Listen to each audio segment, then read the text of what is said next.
an Igbo, but we never support Biafra.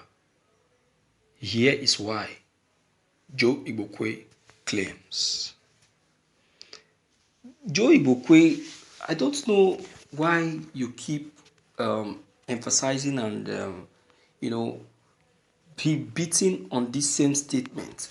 Everybody already know that you are an Igbo man that doesn't have love for your own people, that doesn't care about your people. You have sold yourself already to the Fulanis.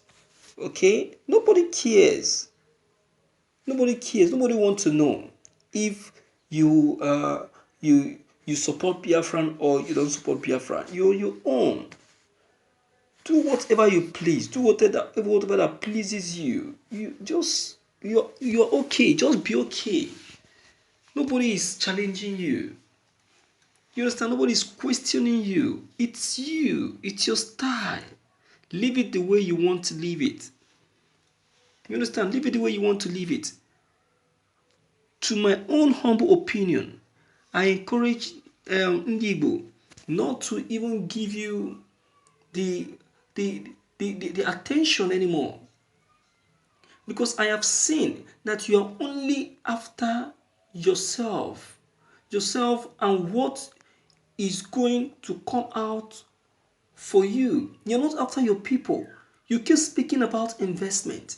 You keep saying that how can you leave your giant investments scattered all over Nigeria just to relocate to the southeast? Nobody is telling you to leave your own investment. You can stay. The Lagos that you are, is it not one day you got there? Is it not one day you got there? You got to that Lagos one day and you started that investment one day. You understand?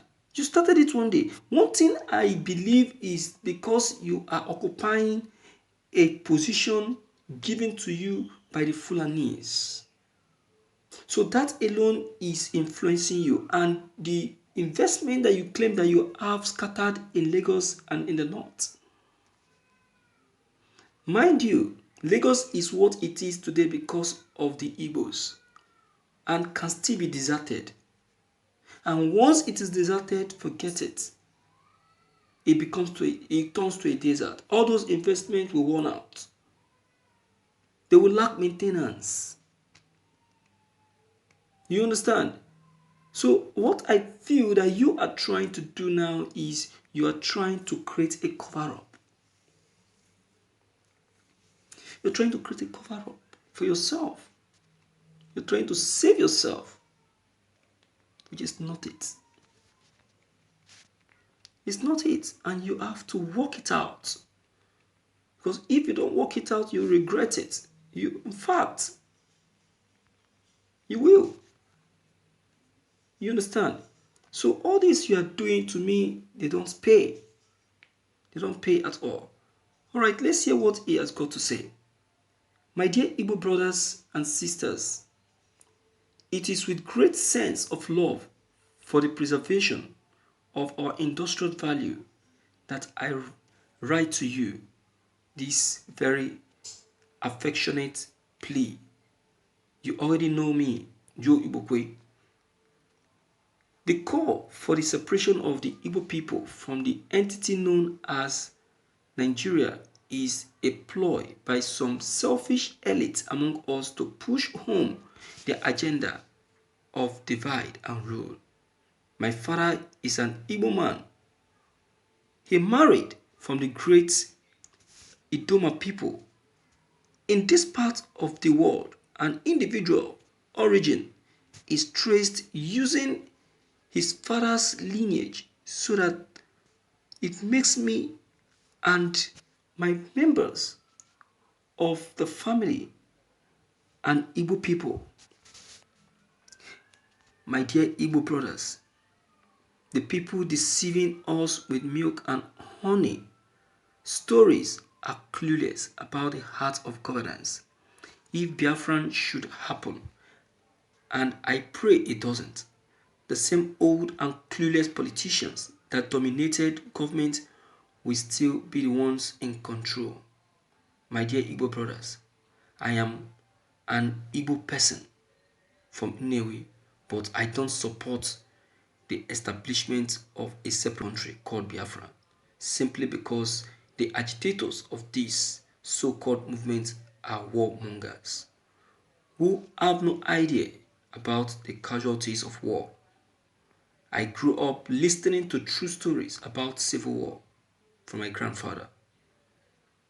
God rest his soul. He told me about the unspeakable and unprintable horrors that he witnessed during the Civil War. Those people saying that they have achieved their own separate state, even if it means going to war, have not seen war firsthand. The famous Greek philosopher Plato stated that only the dead have seen the end of war. Whoever is willing to spill blood in order to achieve a certain aim is not only wicked, but that person should not be trusted to lead a society if or when they eventually gain their own separate country.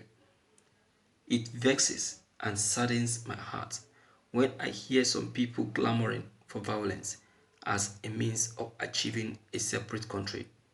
Have they really forgotten the horrors that happened during the Civil War? It vexes me terribly, my fellow Igbos, if at all Biafran emerged, of which it will never. It will be a landlocked country, and we will all know that a landlocked country without a seaport cannot conduct effective international trade. We are in a symbiotic relationship in this country. The Igbos need other regions to conduct business with. My fellow Igbo brothers and sisters, I know that there are several economic and security challenges facing this great nation at the moment, but we should bear in mind that before gold can look shiny and attractive, it must first of all go through fire. One nation bound in freedom, so says the last stanza of our beloved national anthem. So please, my fellow Igbo brothers and sisters, abandon your quest for secession and let's build a better one Nigeria. Joe Igbokwe. All right. Nobody is contesting with you anyway. What they are just telling you is that you are still free to remain in Nigeria even when Biafran is declared. Definitely nobody is going to stay with you. You are free. Let me hear your own opinion, my dear viewers out there. What your own opinion is concerning this that Joe Igbokwe have just revealed. Don't forget to leave them below the comment box. Click on the subscription buttons as well as the bell buttons to get updated each time we upload any new videos. Thank you.